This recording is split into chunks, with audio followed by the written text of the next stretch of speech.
if you can hear me. Oh, let me actually mute my own Twitch stream. I had it open so I could kind of time my intro with the music, but then I just heard myself talking, which isn't helpful. But hi, everyone. Thanks for joining today. I am so excited to do some planning with you all.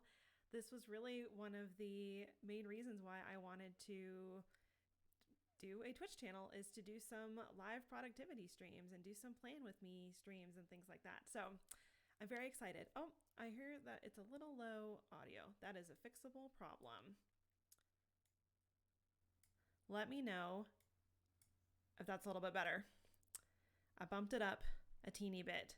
I would always rather have it be too low than too high. Okay, cool. If you need me to adjust it, I can make more adjustments. This is my second stream that I've done by myself, so it's always a learning process. I could go higher. Okay, let me go up a teeny bit. I don't want to blast anyone's ears if you're listening on headphones.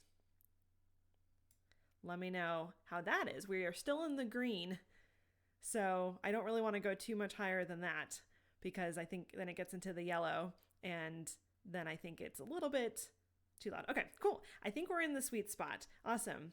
Thank you so much, everyone, for your feedback. It's always helpful to know how it sounds to you. You're so considerate of our poor ears. I am, because there's nothing, there's lots of things that are worse, but I hate watching a stream and then all of a sudden some loud noise just happens and I'm like, and I'm very sensitive ears. So, and I also realize I'm wearing headphones, which I don't really need to be doing. So that might be affecting my my speaking volume, because I'm so used to wearing headphones when doing anything on Twitch. But I think we're good now. And in a minute, I'm going to switch to a different mode so that I can show you my screen and we can actually get into planning. But just as a general introduction, welcome to Cafe Scribemind. I was thinking that would have been such a cute name for my channel, but we'll stick with Scribemind. Just easier to remember, more congruent with all of my branding. But that's kind of how I think of it, as a little cafe where we can all meet and be creative together and wear berets, cute hats. Someday I'm gonna wear a beret on stream. It's gonna happen. I'm really having a beret moment, which is something I said on another podcast recently. So I guess I'm just making this my brand now. I don't know. I just think they're so cute and classy, and just into that whole aesthetic lately. So and thank you for enjoying my overlay today. I thought it would be fun to update the colors in the background whenever I do a stream. I might not do it every single time, but I just personally like, changing it up a little bit. I thought that it matched my shirt because I planned out my outfit for this stream, because that's just how my brain operates. I like to stay on brand and have a congruent aesthetic. Is very much something that makes me happy. And I realized that, COVID obviously makes everything so much more complicated, but I, have cute clothes that I want to wear and I can wear them on my stream. So this is my fun excuse to get cute and talk about things that I enjoy, including planning. So thank you for indulging me. I have some other overlays. I actually really like designing overlays. I've decided I'm not a designer by trade, which I feel like I always need to clarify, just because everything that I know about design is very much self-taught. So there might be imperfections, but I try to really put a lot of thought into the things that I design. But I really like designing overlays. There's just something fun about figuring out where to put things on the screen and kind of the general vibe. And I really like to produce just my own work. That's also why I like D&D projects as well, is because you really get to be kind of the creative director of everything that you make. And so you get to kind of determine the aesthetic and, just the general vibe. And I find that really satisfying with everything that I do. So, I'm kind of on a kick now where I've just been designing overlays and looking for new things to add to my overlays. So that's been fun. And also just learning about Twitch in general, because I tried to make everything that I do as smooth as possible. So I appreciate your help as I figure everything out. Anyway, for our topic today, we are going to do some planning for November because it's almost the end of 2020. Thank goodness this year can just go in the trash. I mean, I feel like, and you probably most of you can relate, I've had, some good moments this year. It hasn't been all bad, but just like the world circumstances have been not great. So I'm looking forward to a new year, but we still have a couple months left technically. And I want to, make the most of it because this is our life. This is the time that we have. And even when the circumstances around us are chaotic and unpredictable, we can always try to do what we can to make our lives as good as possible with what we're able to do. And so that's why I personally like planning, because I have anxiety. And so planning actually really helps me to think through all the possible scenarios about things that I might be, stressed about or worried about. And it just gives me things to look forward to when I can find little things to add to my agenda, just to improve my day, even if that's just watching a new show or reading a book or doing something fun with my husband. And so that's kind of the vibe that I hope to approach this planning session with you today. Is that I know things are rough and it's okay to feel like they are rough. And so maybe just use this time to stop and reflect and just do something kind for your future self. Oh, there was something I was going to share with you, and some of you probably already know about this, but it's, I think it's like a letter to my future me, and you can basically send an email to yourself that will arrive in the future sometime. So I wrote an email to myself that will arrive like a year to the date that I sent it, and it was basically just like, hang in there. You're doing a great job. Trust that your past self is doing nice things for your future self. I'll have to share the link on Twitter. But I just thought that was kind of a fun way to think about things, is that we're always trying to set our future self up for success. That sounds about right, Kayla. Kayla just put a link in the chat. I think it's futureme.org. There's a couple different apps and websites that do it, but there was one that I just recently saw that had a really fun kind of general aesthetic, and I was like, oh, that looks nice. So if that's not it, then I'll find the one that I'm thinking of, but I think that sounds right. But that might be fun for you to do for yourself, and you can set the time frame that the email sends. So if you want to send it in a month, and it's all automated. Once you write it up, it just kind of goes out into the ether and you'll get it in the future. My hope is that I'll have forgotten that I wrote that, and then I'll get it on a day that I probably will need a little pep talk, and then I'll get a nice email from myself. But I always kind of think of things with that perspective, like, what can I do to make life better and easier for future Ashley? So that's how I approach my monthly planning. So for today, I wanted to start with a quick PowerPoint presentation, which sounds not fun. I promise you it's fun and informative, because there are some aspects of planning and just personal project management that I thought would be worth talking about before we actually get into planning, because these are things that I talk about a lot with members of my Scribe Mind community and just people in general when I'm talking about productivity and planning and project management. And so I thought it was worth talking about some things before we get into all of the nitty-gritty of planning. So I won't take up too much of the hour with this, but I think you'll find it worthwhile. And also, when I am planning out my personal month, I try to keep it to a short amount of time. I don't think that planning should take us hours and hours and hours. I think that when our personal systems are a more manageable time frame, then we actually are more consistent about using them. So every month, I try not to spend more than an hour or even just a half hour quickly mapping out the things that I want to do the following month. Because when you set up your monthly planning, it's with the idea that you're going to be adding to it over the course of the month. So you want it to be somewhat flexible. So we're not planning every single thing that we're going to be doing in November today, because that would be kind of impossible. So let's get started with our fun PowerPoint presentation. This is just my excuse to be a teacher again, which is really something that brings me a lot of joy.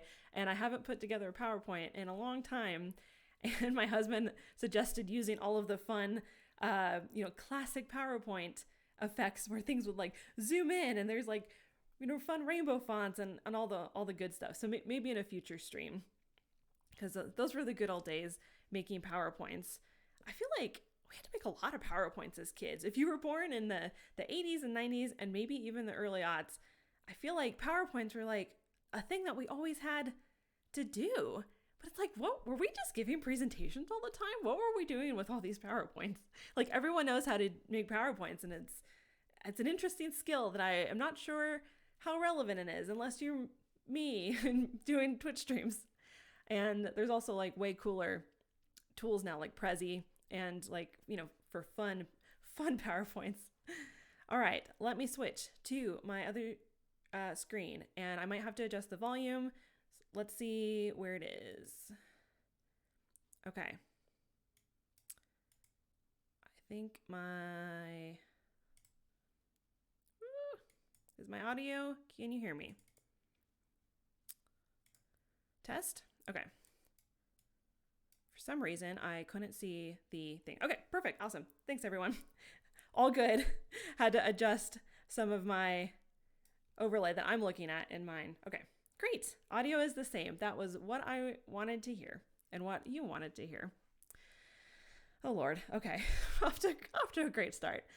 Let me present my screen. Okay, so like I said, we have kind of a general agenda for today. To start, we're going to quickly talk about some recommended tools that might be helpful for you when you're planning, some personal management tips, including 2 obstacles that I think a lot of people encounter when they're planning, which is kind of what'll make up the bulk of this presentation. A quick overview of how I plan my month, and then we'll plan together. So that's how this hour is going to go, a little less than an hour. So I think when you are starting to plan, becoming more active in planning out your weeks, your days, your months, or even if you've been doing it for a while, it's great to think about what your productivity toolkit is. And I know for me, that's always kind of changing as I discover new tools. Also, I just saw that my husband said that he used PowerPoint inappropriately, and I don't know what that means, but now I'm curious and also concerned because I don't feel like a lot of context. Yeah, perhaps I'm missing some context there. Something to talk about afterward. So anyway, let's talk about productivity toolkits. So I feel like for me, it comes down to these 4 things. A place to write things down. That could be a journal, like an actual analog journal, Post-its, whatever your system is, just a place that you can just quickly write things down as they come up throughout the day. A tool for actually mapping out your projects. And again, this might be like a notebook. You don't have to always use digital tools. So tool doesn't necessarily refer to like an app, although for me, it usually means some sort of app. A calendar. I don't know about you, but I'm constantly looking at a calendar just to know what day it is and just to kind of visualize the time frame of something when I'm setting, personal deadlines for myself. So I'm always looking at calendars. And what I think is also useful is a time tracking tool. And this is optional, but I find that for me, especially lately, that time tracking is really giving me a lot of clarity of where my time goes, because I don't know about you, but time this year especially is weird. And I feel like weeks just like fly by. And I hate feeling at the end of the week like, where did my time go, And so what I've been doing lately is really tracking my time more diligently, not so much for work, but just to really have a better understanding of what I do every day, how long it's taking me, and where my time is going so that I can make sure that I'm using my time in ways that I actually want to be using my time, including for the fun stuff like reading or playing video games or watching shows. So I don't always think that time tracking has to be something that is just associated with work or making money. So I really find it helpful. It's not something that I think needs to be done all the time. I think tracking every single minute of our day is unnecessary and just makes things too complicated. But I think if you're feeling like me, where you're just like, where is the time going? Consider adding a time tracking tool to your productivity toolkit and just trying it out. So for me, my favorite tools are my journal. My bullet journal. Actually, I have it on the wall here.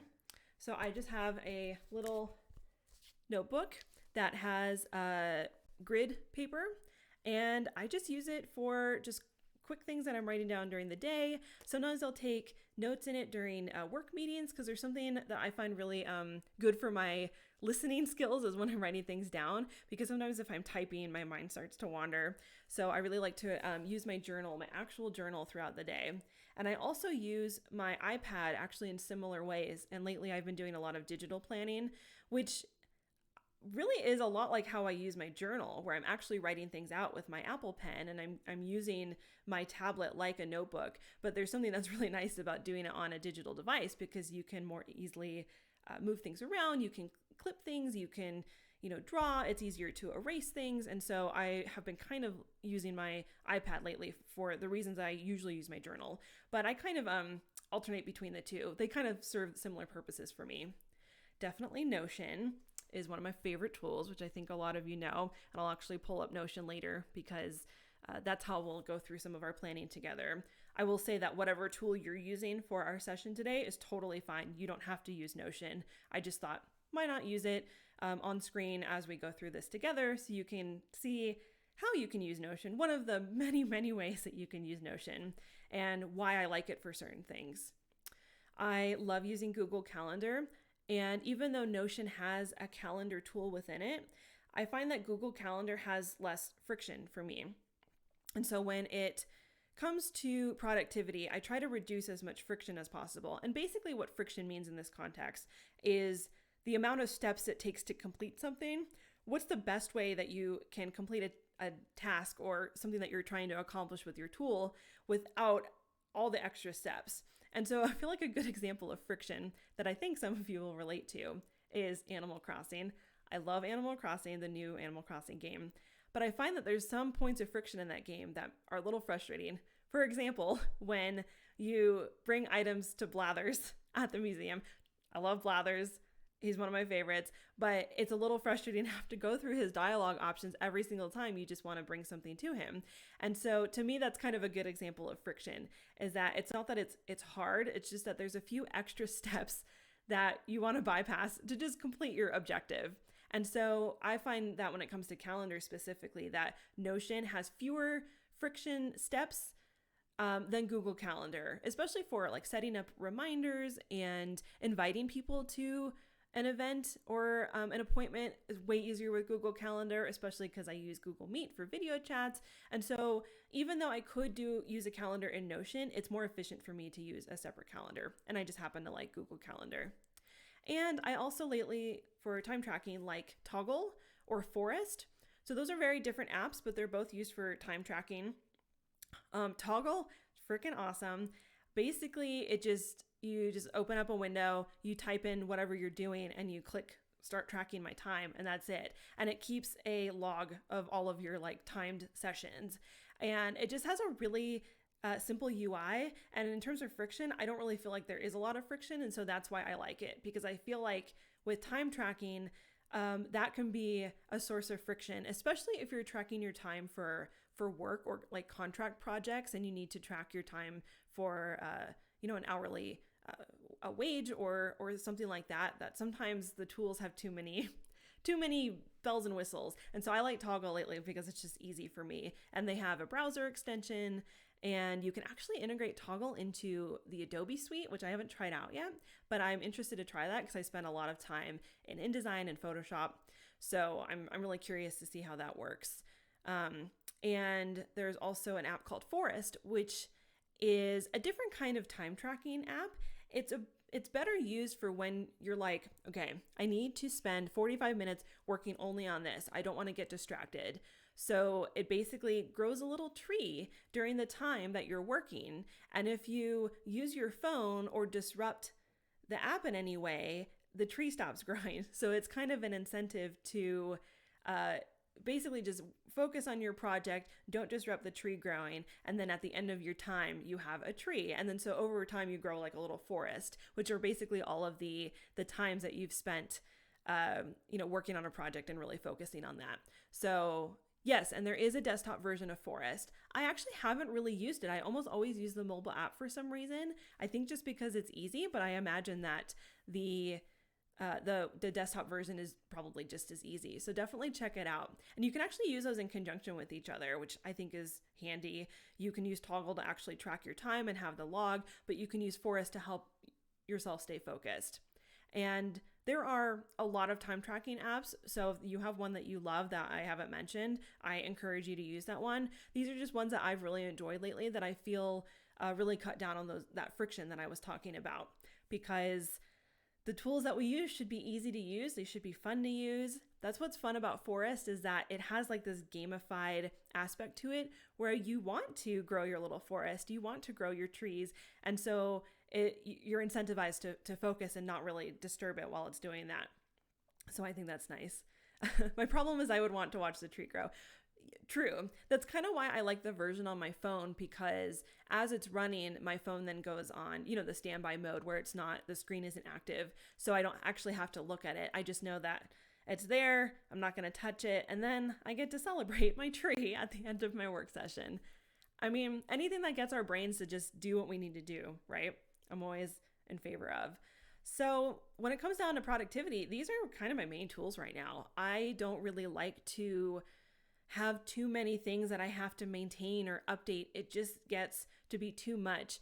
And I feel like at one point in my life when I was really learning my own personal systems, I feel like I was really spread across lots of different tools, and it just became a burden. I was like, organizing my to-do list, which is not a good use of any of our time. As creative people, we should always be reserving our brain power for the most, the best projects, the best creative projects. And so our systems really should be easy to use, easy to be consistent about using, and should work for us. And so I like a mix of analog and digital. I kind of lean toward digital tools for a lot of different reasons, but I really think it's whatever works best for you. I've somehow spread myself across 3 paper planners in Notion. Yeah, I feel that. And I'm not saying that like this is like the perfect system for me, or that I'm always great about using it. I just found that, over time, these were the tools that I kept returning to. And Notion especially is so powerful because it combines all these other tools that you can use into one place. So if you use something like Trello because you like the Kanban board style, you can do that in Notion, but then you also have a place to actually write notes directly in Notion. You can add a calendar in Notion. You can basically do everything you would be doing on these different apps, but in one place. So I find it kind of nice to just like really pare down everything.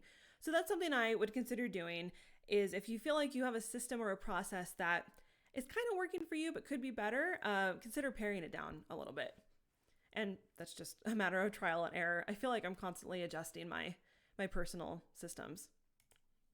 Okay, so this is really what I wanted to talk about today before we get into planning, because these are 2 what I consider to be pitfalls of both planning and productivity.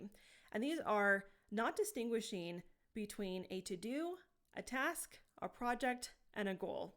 It might seem pedantic, but we'll get into that in just a second, because I really think that understanding the difference between those helps us understand what our personal increments of creative output are. And I think when we understand that for ourselves, we have a better understanding of our time and where our time goes and how to plan things out. And the other pitfall is not knowing how to prioritize, which is something that I still struggle with. I'm not saying it's easy, but I think we can strategize a little bit about how to get you over those pitfalls so that you feel, productive and fulfilled in everything that you do. Okay, so I'm really excited about this. So I came up with a system, because essentially the difference between a to-do, a task, a project, and a goal is not so much just the words. It's that they require different amounts of energy from us. They require different things from our schedules, from our time, and just from our creativity. And so for me, I always thought of this as a kind of a hierarchical system. So a to-do has always been the lowest on the list, and we'll get into like what defines each of these. But I just wanted to visualize for you that they are part of each other and part of a bigger structure. And I did call this the Matryoshka system, which is very on brand for me. I was very excited because I was thinking about what's the best way to visualize this. And I was going to do kind of like the upside down pyramid thing, because I wanted to really show that, this is part of this and this is part of this. And I was like, what else also does that? Russian nesting dolls, matryoshkas. And I was very excited about this. So this is my personal system. I mean, someone else might have invented this. I have no idea. I just was excited to find Matryoshka vectors on freepik.com. So, and I really do think that, to me, this is how I visualize it. So I hope that this will be helpful for you to just kind of like see it in that way. So a to-do is the lowest in the hierarchy. Typically, a to-do is something that can be completed in one work session. And for you, one work session might, the definition of that might vary for you. It's just whatever you feel like you can complete in one sitting. And a to-do is usually something that is, it's just an easy thing to complete because there's not a lot of parts to it. And I think it's important to think of to-dos in this way because I think we ascribe to-do to a lot of different things, and then our to-dos are all of varying lengths and requirements, and then we just don't know how to prioritize then. So I encourage you to think of a to-do as something that can be completed in one work session, whatever that means for you. And I'll also specify that if you don't like the specific words that I'm using, like to-do, task, project, goal, whatever, I encourage you to use the words that work for you, but to keep the same increments, because I really do think it'll help you to better understand your general workload, both in life and your creative work as well. Because I think when we don't consider the things that we have to do in our personal life as work or to-dos, then we don't really have an accurate view of our time, like making doctor's appointments or things like that. Like those are to-dos. Those are things that we need to take care of. So that's what I consider to be a to-do. It's kind of just those one-off things you can complete in one sitting. A task is the next level of that. And I think a lot of people conflate to-dos and tasks, but they really are separate. So a task might be something that takes one or more work sessions to complete, and it often has more info or context needed than a to-do. So I will say, for example, that I consider this stream to be a task. The to-do for this stream, one of the to-dos was, to make this overlay. And that was a thing that I could do in one sitting. But to actually do this as a task required multiple to-dos. So this is where you can start to see the Matryoshka system come into play. So to-dos are part of tasks. So it's helpful to think of a task, I think, in that way, as something that's a little bit more robust, with a little bit more context and more energy needed from you than a to-do. And I think understanding what a project is for you, to me, like, this was what changed my productivity system. Because before, when I was just making lists of all the things that I had to do, some were to-dos, some were tasks, some were projects, but I was treating them all equally, and they're not all equal in terms of the creative output required from me. And I now think of projects totally differently. And you might use the word project the way I'm using the word to-do. And again, it doesn't really matter what the words are. It just helps to think about the increments of creative output that we're talking about here. So a project is composed of tasks. And that when you complete the project, that can only be done when you've completed the tasks that are underneath the project. Let me know if that makes sense. I know we're talking about kind of abstract things here, but essentially to-dos are part of tasks, tasks are part of projects. And so a project usually has multiple things within it that need to be completed. And also a project has a time frame, but it might not have a specific deadline. So for instance, I consider my Twitch channel to be a project, and a stream, like a particular stream like today's stream, is a task within that. So that's where you can kind of see how those start to break down a little bit. But I really think that understanding what a project is for you is really, really important, because not all projects are equal, especially if they have different time frames or some are ongoing. And there's a blog post that I should probably update, but I think is still helpful. But it's about doing like a project audit, which is something that I learned through Forte Labs. They do a bunch of like productivity, e-courses and things like that. But I learned how to basically figure out how many projects that I could handle in my life. And they recommend not having, more than 10 projects in your life at any given time. So I think when you know what a project is for you, you can better prioritize, and you just have a better understanding of what you're capable of taking on. not treating every line item equally is mind blowing for me. Me too. That is, I swear that is like, that was the game changer for me, because I was thinking of everything equally, but they're really not, because some things are genuinely easier to complete or faster to complete or require less steps to complete than other things. So I think that it's helpful to think of it that way. And no more than 10 projects. I really think that is a good metric. And actually for me, I realized that no more than 8 projects was kind of the sweet spot, because you should also consider projects to be things in your life. So for instance, I had not a medical procedure, but I had some health things to take care of earlier in this year. And I put that on my list as a project because there were tasks within it, including, a few different appointments. There were to-dos, actually making those appointments. And I also wanted to have that on my radar so that I could factor in other things that I would be doing around that time. Because if I have that going on, then I can't do something else. So I think when you have your projects lined out for yourself, you know what you're capable of doing, and you can be honest with yourself about what you can't accomplish or can't take on, which I think is something that we should all be better about doing as creatives. I personally struggle with that, so I say that from a place of understanding what that feels like. Are my kids a project? Don't judge me. We would never judge. This definition of project is part of a whole structure of something that maybe I'll talk about in another stream, because I don't really want to get too into the weeds here. But I use what's called the PARA system of basically personal management. It's mostly for like organizing like all of your tools and resources in your life. And it's broken down into projects, areas, resources, and archive. And again, I'll talk about this in the future. So if none of this is registering, don't worry about it. But PARA, I find to be a really effective system for myself.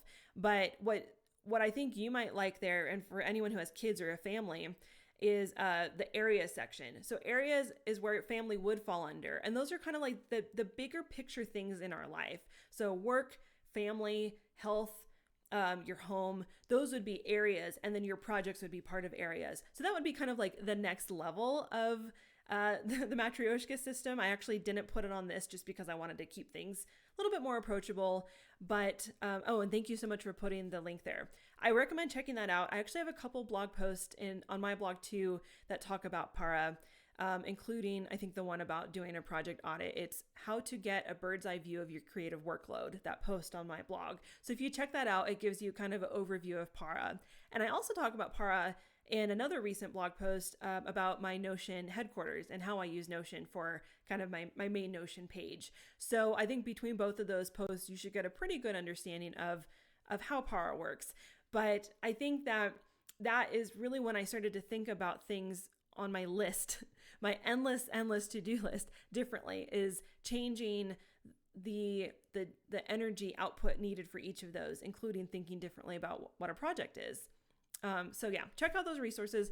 We can do a whole other stream about that because there's so much to talk about, but that's just kind of the general spiel. And then a goal. So I mentioned goal. Oh no, my little leafy here is covering up indicates. Didn't factor that in. Style over function here, people. Not really. You can read the word indicates. But goal is basically the big picture aspect of all of your planning. And I do think that it's important to still keep your goals somewhat reasonable and measurable. So some of you might be familiar with the term SMART goals: specific, measurable, achievable, relevant, and timely. I go through that every week, and I always am like, oh no, what's this letter mean? So I think that thinking of your goals as SMART goals is really important, because I think in our lives when we set goals that are too ambiguous, and so we don't always know if we've met them or not. And it's hard to set new goals when you feel like you haven't met other ones that you've already set. So I think coming up with your personal system for what constitutes success for you, and that doesn't have to be based on what anyone else thinks, it's just what you consider to be successful, is important. And so when you define your goals like that and understand that your projects are contributing to your goals, then I think you have a better understanding of the progress that you've made toward your goals. Thank you all for posting links in there. I intended to write up a really helpful list of links that I will do after this stream. I'll do it in a blog post. instead. But I really appreciate you all jumping in to do that. It's been a really busy work day for me, even though I planned everything out to do this, which again is why planning should remain somewhat fluid so that we can, factor in the last minute things that come up. Yes, I am recording this to put on YouTube, and it should be on Twitch. I did activate the save to my Twitch account feature, so it should be here afterward. But regardless, it'll be on YouTube. I want to make sure that I always have recordings of all of my streams. So if you can't stick around the whole time, that's totally okay. Oh my goodness. Okay, need to get through this a little faster so we have time to actually plan. I included this as a slide because I thought it would be helpful to really, again, demonstrate the differences between all of these. So for anyone here who's participating in the RPG Writer Workshop, it might help to think of the structure when you're planning out your adventure. So your to-do is selecting a piece of filler art, something you could do when sitting. A task would be actually writing the adventure's introduction and hooks. It's something that might not take one session, but it's a little bit more than just a to-do. The project is the adventure itself because it has a lot of tasks and to-dos within it. And your goal might be to, sell a certain amount of copies of your one-shot adventure or whatever you consider to be your metric of success. So I hope that this example helps you think through the differences between those and why it's important to know those when you're making your lists of all of your objectives and things to do in your life. How to prioritize. This is also a really important one because I know a lot of people struggle with this, myself included. How do you know what to do with your time? And I think that when you first understand the differences between all the things that we just talked about, that inherently makes things a little bit more clear, but there's still some things where there's still equal things on your list, undoubtedly. So another game changer for me is distinguishing between actual demands and perceived demands. And this is not a concept that I came up with. I included Colleen Kamanish's name. She's someone who works out of the local co-working space that I'm also a part of. And when she said this, I went to one of her in-person workshops before COVID in the before times. And she talked about this and I was like, because what we think sometimes are actual demands are perceived demands, meaning that we really think that they're important. But when we actually break it down, we realize it's not that they're not important, but they're not equal to something else in importance. And here's the difference between those. So an actual demand is something that you have to get done at a certain time. Usually this means it's your day job. If you're someone who has a creative side hustle like I do, I often have to prioritize my real job over the things that I think are truly important, even if no one's waiting for me. So I always have to, make sure that I'm focusing on my actual demands, things that my coworkers need of me rather than, something on Instagram that I think is really important, but it's not really important. A project with a non-negotiable deadline, family responsibilities, and your health and wellness, of course, always takes precedence over anything else. So there are things that are actual demands. It's not that everything should or can be moved off. It's just that you need to know what your actual demands are. And a perceived demand is something that we think needs to get done right away, but it probably doesn't need to be.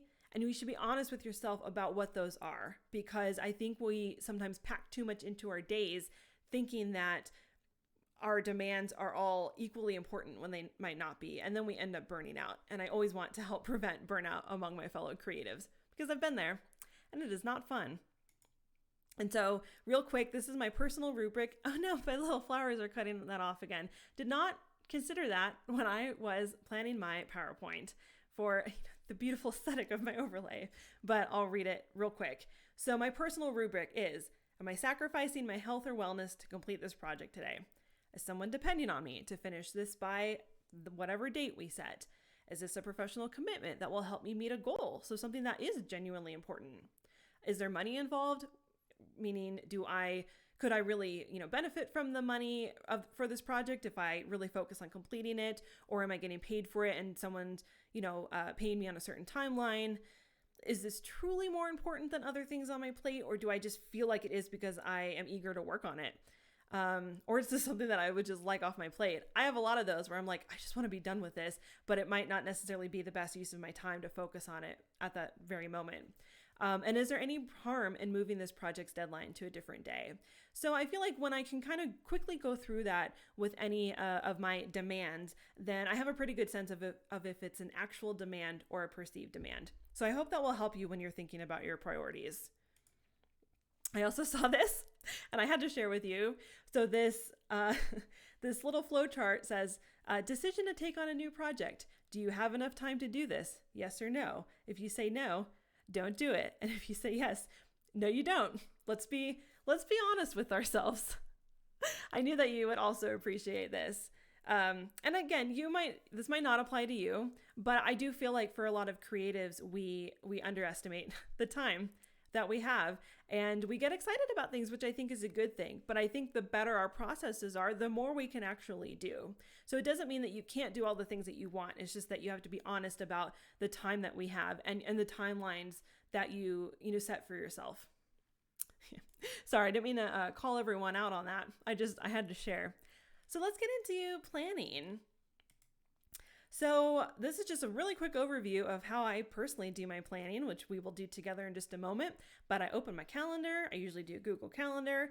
I open Notion, and I create what I call a monthly overview page in either my journal or on Notion. And I'll show you in a minute what those components are. But that's essentially what I do when I'm planning out my month every month, usually around this time. And let me switch over to Notion.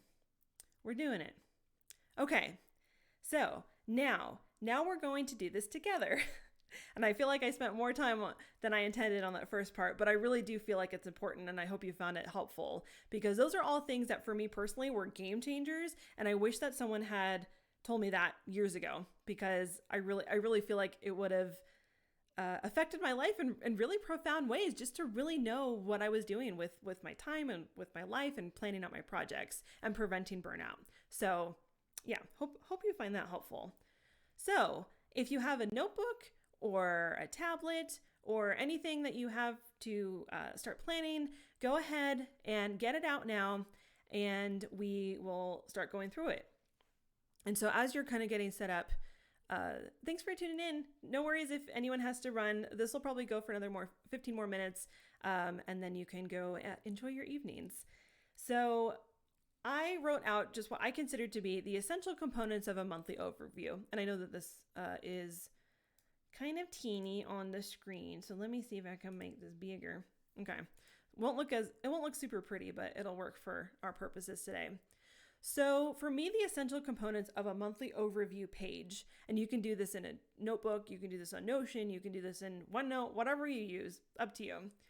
You need a place to write down everything you want to do, which we're going to do in just a minute. You just basically brain dump, just write down everything. So wherever you can do that, you'll want to do that. A place to sort all of your tasks. This is why I think digital is a little bit better in this sense than an analog tool, because it's way easier to sort and organize everything you write down when you do it digitally. But you might find that you like doing that in an analog process because you get to think through it a little bit more. Totally up to you. A habit tracker, which we'll also talk about. Basically just a way for you to say, this is a habit that I'm trying to establish, and this is how I'm going to track that I've done it throughout the month, whether that's daily, weekly, whatever your metric is for that. A calendar of the month, like I mentioned, that might be a digital calendar. You might have a wall calendar. And then a place to write down, again, this is teeny, but I'll just say it out loud, one goal, one obstacle, and one change.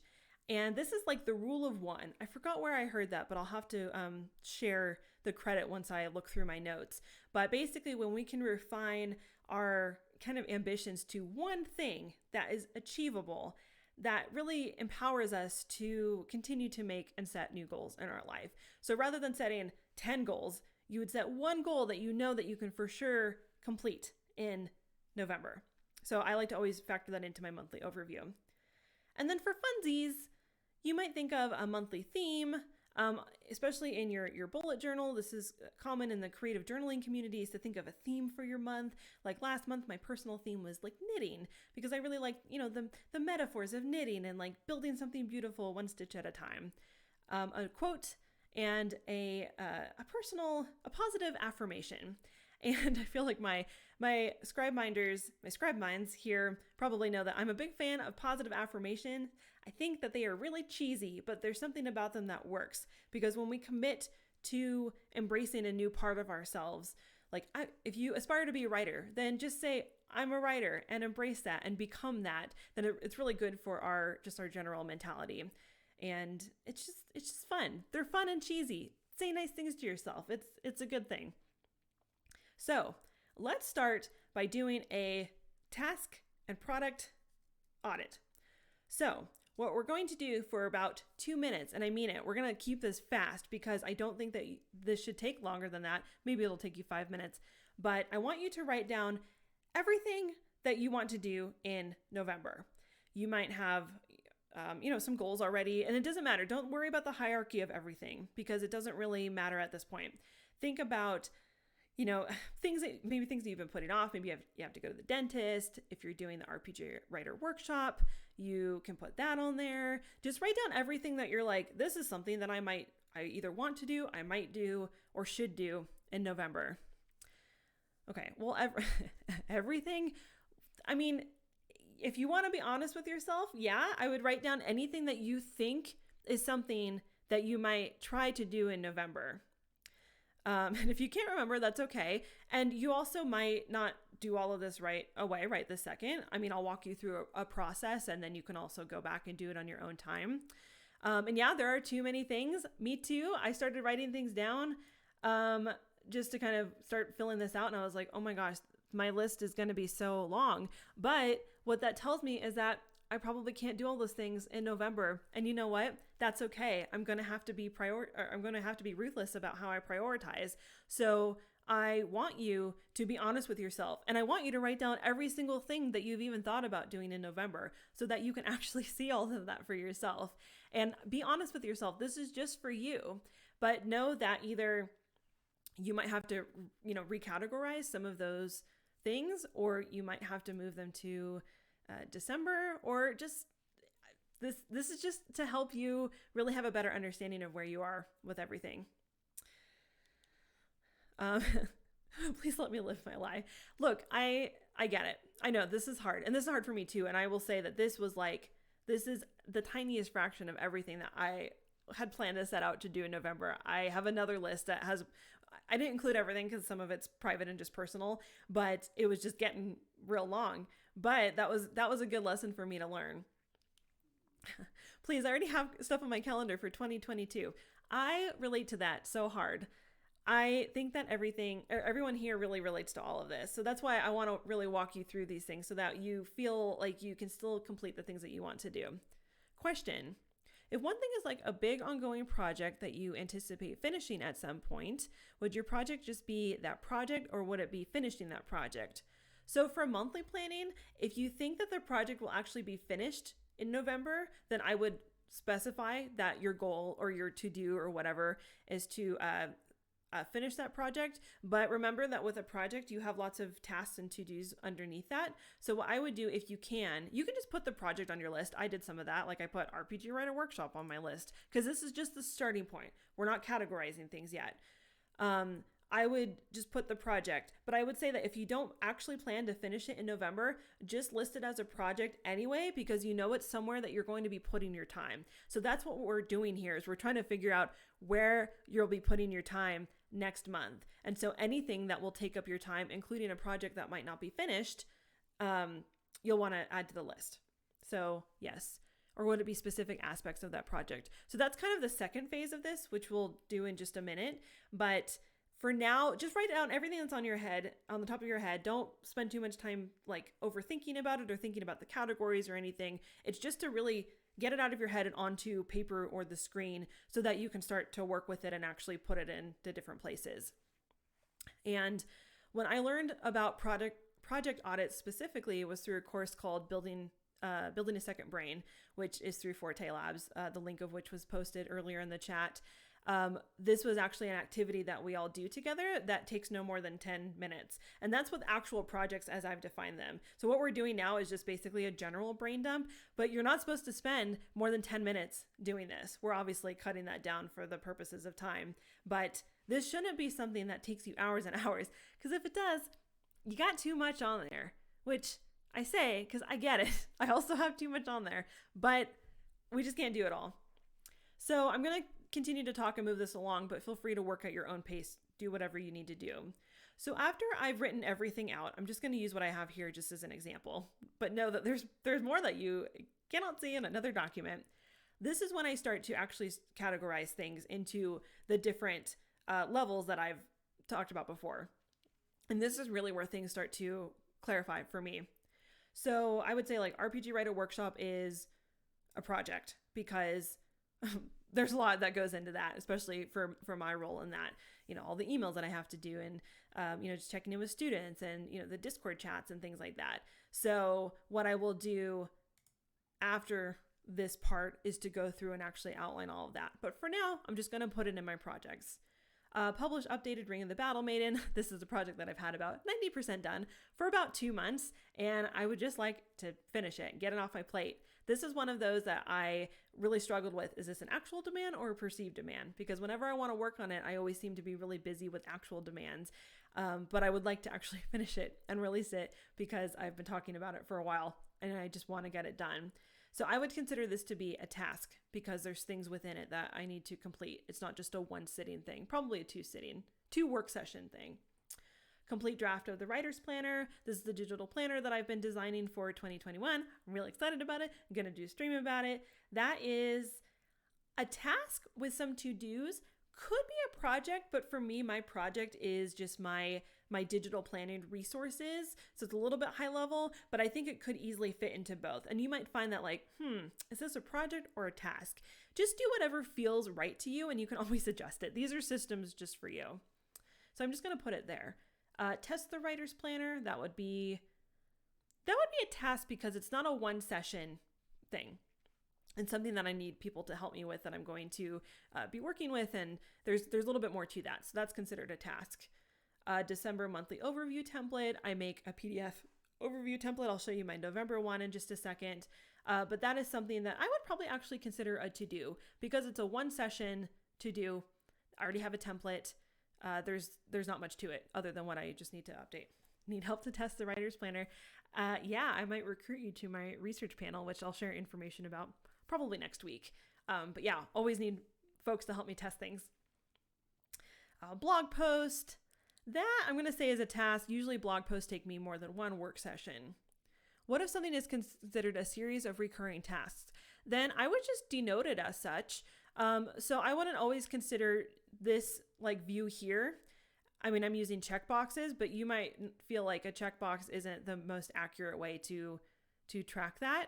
I think if it's a series of recurring tasks, outline those as individual tasks. So for instance, if you have something to do once a week, I would put those on your agenda once per week. So 4 times so that you know that you will have to spend a certain amount of energy doing that every week or so. So that's kind of up to you and how, what the recurring task is and what the time frame is for that, like how often they reoccur.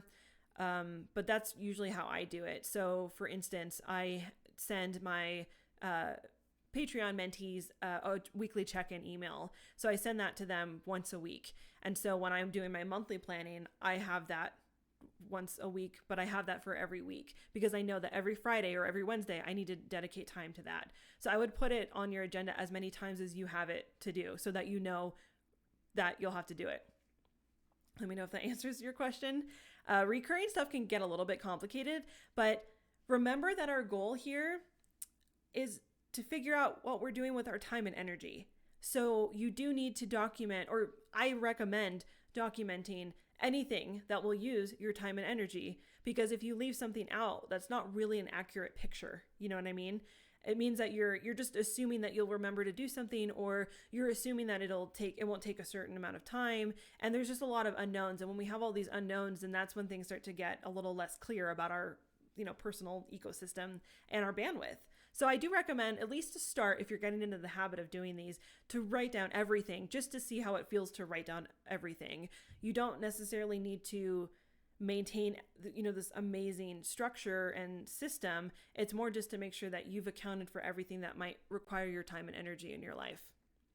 So I'm not going to organize all of these, but I just wanted to kind of show you that that's something that I do at this stage in the process as I start to sort things.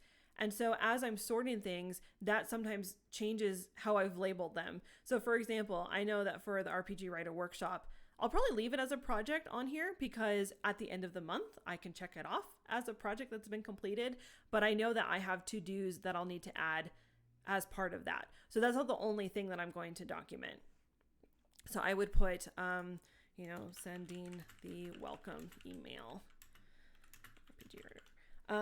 And actually in my personal Notion, which I wanted to show you, but it gets a little tricky because I have personal stuff there. I need to basically build out a second Notion to use for just streaming so that I can actually show you how I have all my stuff connected in, I think, really efficient ways. So this is not necessarily how I would denote this here. I'm just doing it here for the purposes of showing you a way to actually categorize all of the things that you want to do next month. But just know that there's a lot of ways that you can do that for yourself. But I would just say for now to keep it simple. Just write everything down and then pop it into those categories and then stop and reflect on everything that you've written out to make sure that you've really accounted for everything at this point. Also, remember that you'll probably be adding to this over the course of the month as things come up, because that's just how life goes. We have, unexpected appointments or changes to our schedules or someone who needs something from us. So this isn't set in stone. This is just a starting point so that you can start to map out the next few weeks of your life, but know that you'll probably be adding to it. So why I like to set up a weekly or a monthly overview template for myself is so that I have something that I can add to throughout the month. I don't have to set this up every week. I just go in and it's already set up for me in November and I can just add to it as I need to. Okay, we might go a few minutes over, which I hope is okay. If you need to drop out, that's totally fine. I don't want this to go too late or too long, but I have a couple more things to talk about with our monthly planning, and then we can wrap up. So after I map out all of my to-dos, tasks, projects, and goals, I like to also think about what are other things I want to do especially for fun, because I think it's easy to get caught up in all of the things we have to do. And remember that our time is also about doing things for our just personal enjoyment. And so I do like to write out, especially the things I want to learn, watch, read, or play. Sometimes I change that. Sometimes it's to listen or whatever. I change up the categories. But I try to outline there just things I want to explore in November. And I use this as a place to kind of, just note like, oh, I heard about a cool show that I know is going to be on Netflix in November or December. So I'm going to put it on my to watch list just so I know that it's there. So I remember to check it out.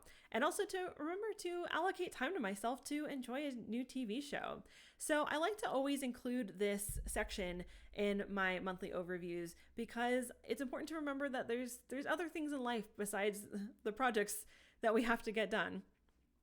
Self-care is quintessential. It really is. And I think as creatives, it's so important to have time that we spend not putting out creative work. It's good to also consume creative work. It's good for our brains. It's a way to rest and to just be inspired and just have fun. So I think it's important to include this and really factor it into your monthly plans because I think it also gives us something to look forward to. It's not just about all the things you have to do, because I feel like what happens sometimes, at least how I feel when I'm doing this, is that as I start mapping out my month, I'm just like, oh my God, there's so much to do, so much work to do. Like this, and I start to kind of get into my own head about like just all the things that have to be done. So it's nice to kind of factor in the fun things too, because that's really why I find planning fulfilling, is that I get to factor in all the things that I'm looking forward to along with the things that need to be done, which are usually things that I want to do. But sometimes it feels like, oh, everything's just work. So it doesn't have to be that way. Sometimes things are for fun too. And so use this as a place to just write down things as they come up. But get into the habit of doing that just so you always have kind of your own personal archive of things that you want to explore. I didn't really fill it out too much here, but I figured that I could kind of just give you an example of kind of how a simple page can be formatted in Notion. I have a basic calendar in Notion. It's set to October. It's supposed to be November. But I keep it here just because it's kind of nice to reference it. Like I mentioned before, I don't really use the calendars in Notion because I would have to repeat all the things that I already have in Google Calendar, and that's just not a good use of my time. I'd rather just use the tool that I already have everything set up in. The key with good productivity systems is to try to not have repeating information in different places if you don't have to, because then you have to update both of those places unless it's all automated, which you might figure out how to do for yourself. But it's better to just go with the tool that works best for you, that has the least amount of friction.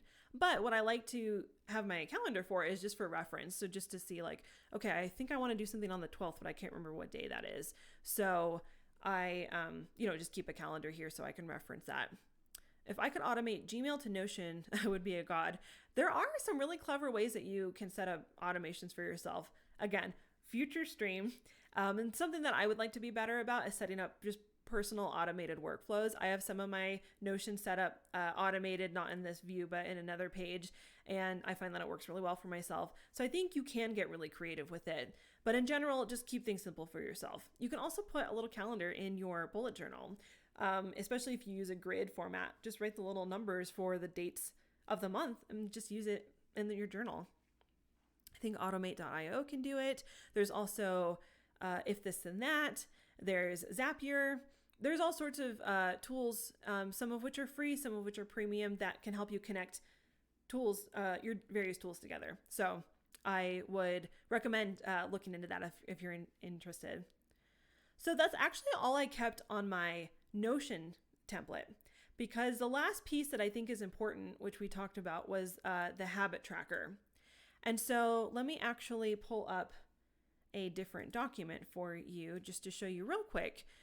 So habit trackers are fun because they tend to be really creative visualizations of your habits and keeping track of your habits. So for example, if you want to go running every day in November, not a goal that I would set, maybe another exercise goal, but probably not running, then you could basically set up all of the days of the month and then basically like highlight them or cross them off or denote that you've done it on that specific day. So I'm actually going to pull up my November template that I just created. And so I prefer a habit tracker that I have like in this view. Let me zoom in a little bit.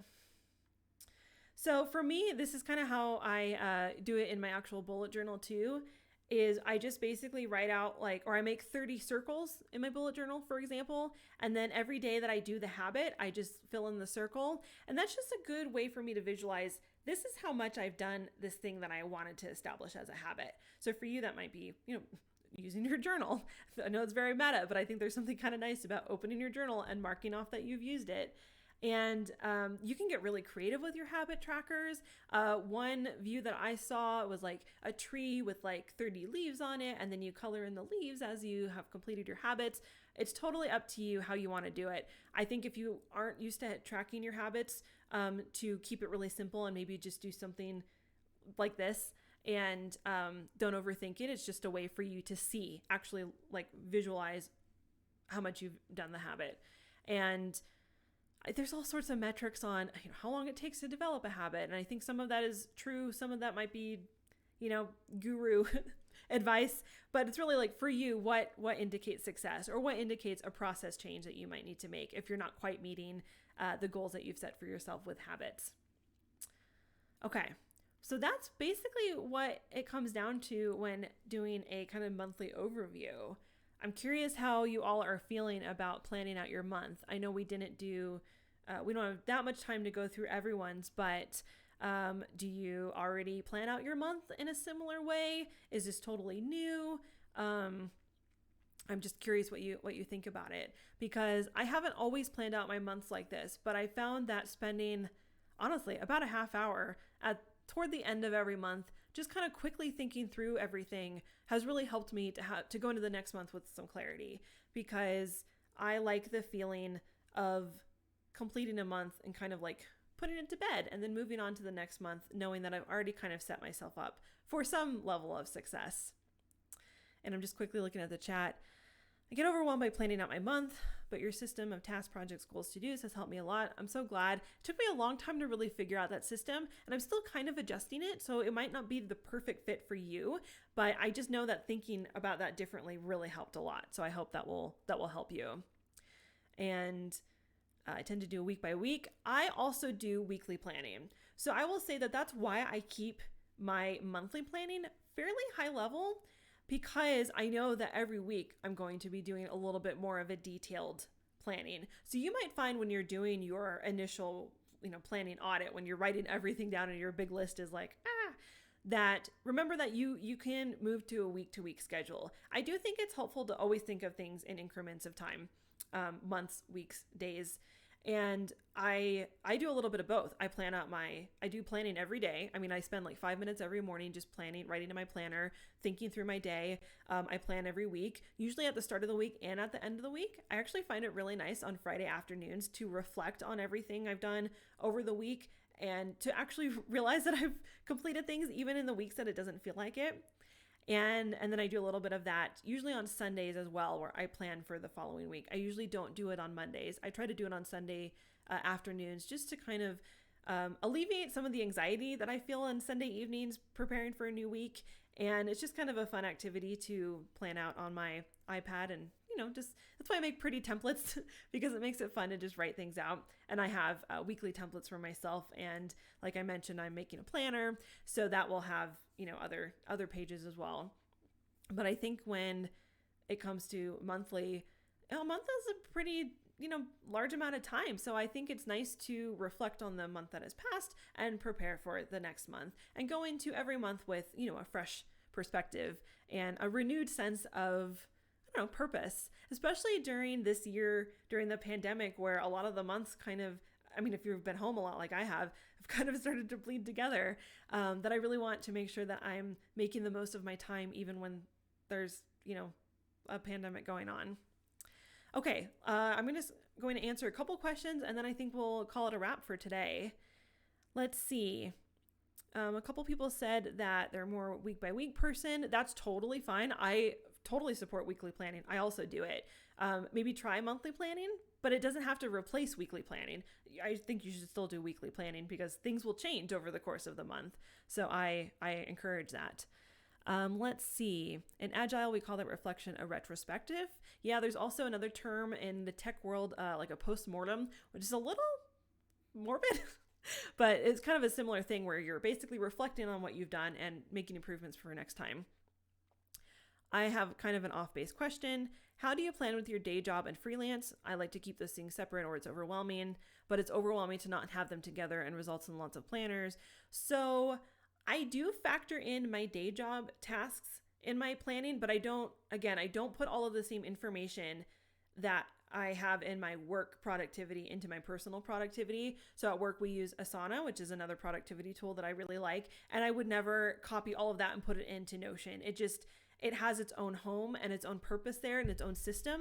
But I do try to account for maybe big projects. Like I have a monthly newsletter that I make for my job that I have to put together. And that can be a project that takes up a lot of, my time and my energy. So I might, when I have those weeks, like this week, like I was working on right before the stream, I know that I might be a little bit more tapped out during the day from that project. And so I should adjust my other projects accordingly. So I think that it might not be a matter of putting every single professional day job project or to-do on your list, but just knowing that you might have something that takes up a lot of your time or energy or might require a little bit more of your focus. So when you're planning out other things, just take that into account. So you can still denote it, and you might come up with your own system of quickly putting that into your schedule or even putting it on your calendar. I'm going to just block off these 8 hours because I know I'm going to be working all day and I don't want to really think or do anything else. So it's important to still consider that as part of your overall bandwidth, but you don't have to repeat that information if you have it elsewhere, if that makes sense. I keep my day job separate, but it's difficult to keep it all in one place. Yeah, I do too. I would never put everything in one place. It's just, I don't know, you just have to kind of develop the processes that really work for you. And I find that keeping it separate is helpful, but then making sure to factor in the projects that I know will detract from the other things that I have set out for myself. So especially like with the workshop, the RPG Writer Workshop takes up a lot of my time and energy. So I don't have a lot that I'm committed to in November, because I know between that and doing my ScribeMind stuff and my day job, that'll probably be more than enough for me. So I just know mostly from that, and documenting that in my system, that I don't need to take on too much else. And that's really the goal for me of my productivity systems, is just to always see, like, what am I doing? Am I doing the things that I want to be doing? Do I feel creatively fulfilled? Are my creative projects, adding to my life, or are they, detracting from my quality of life? Could I better be using that time, with my family or my friends? And so I'm always checking in with myself and using my systems for that purpose. And to me, that's the whole point of personal project management. It's not really to work more, it's to work less and more efficiently and more creatively, and making sure that we're putting our brain energy into creativity rather than just always managing our systems. Work smarter, not harder. Yeah. There was a phrase that I could have been using this whole time, but that's kind of the case. And I feel like sometimes that's kind of trite, because it's like, what does that mean? But I really think that working smarter in terms of working within your own systems, working when you have good energy and good morale, means that you'll do better work. And so all of this is just a way to help you figure that out. Okay, well, I think that this comes to the conclusion of our stream. But what I have learned as I reflect on this stream, because I'm putting my own advice to work, is that there's so much to talk about with these, with personal productivity. Oh my goodness, which I have so many streams planned, but I feel like I could do a stream like this every day and still have more to talk about, which is exciting. Because I feel like these are things that I'm always learning, and my goal is always to share whatever I'm learning with you all, and we can all learn together and improve together. So I do have more productivity streams planned, but I hope that this at least sets you up for getting your November planned out. And I think a few of you asked if my templates are available. I can make my Notion template public. I don't think it's connected to any of my personal stuff. Let me make it a little nicer looking, and I'll remove my to-dos and I'll share it probably on Twitter. And actually, why don't I this weekend, I'll put together a really quick blog post with all the links I talked about, just so you have a place to go for everything that I've talked about in just one place. Sometimes Twitter, things get lost. If you like this template, I offer that to my patrons every month. You get it at all levels. So if you like fun templates, you can request templates. You can request topics for streams by joining my Patreon. Certainly not necessary or mandatory, of course, but you got lots of these kinds of things and more, and really get to have a say in the content that I plan out. And that is patreon.com/ScribeMind. And if you have any questions for me about any of this, you can tweet me, you can email me, ashley@scribemind.com. And yeah, I'm always here as a resource. So thank you so much for joining me. If you want to ever share pictures of your journals or your productivity setup, I would love to see that. It's so fun to see how other people have their content set up. And I always learn from that as well. So I would love it if you shared that with me. But again, no pressure. I'm on Instagram @ScribeMindStudio. I love Instagram, preferring it to Twitter these days. So feel free to connect with me there. And that is all I have. Have a wonderful evening and a wonderful November, and I will see you all soon. Bye. Oh, thank you to all my mods for helping me tonight. You all are the best. All right. Goodbye for realsies.